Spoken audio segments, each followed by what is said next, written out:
చాలా అద్భుతంగా మరొక 10 తరాలకు గుర్తుండే విధంగా దేవుని దర్శనానికి వచ్చినప్పుడు ఎంత మనసు ప్రశాంతతతో వస్తారో అంతే ప్రశాంతంగా దేవుని దర్శనం చేసుకొని బయటికి వెళ్ళి ఆదివాసుల యొక్క చరిత్ర, మన జీవన విధానం, మన ములుగు చరిత్ర ఇవన్నీ కూడా ఆ శిలల మీద కూడా చెక్కించబడుతుంది.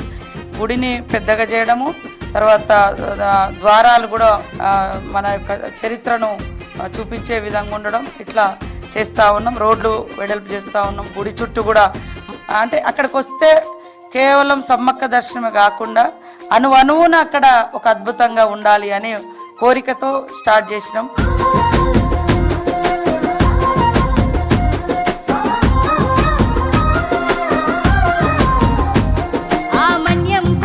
కోయొల్ల గుండెల్ల దండిగా జరిగేటి జాతర, అడవికే అమ్మాయి ఆయుధమెత్తిన ఆదివాసి బిడ్డ జాతర.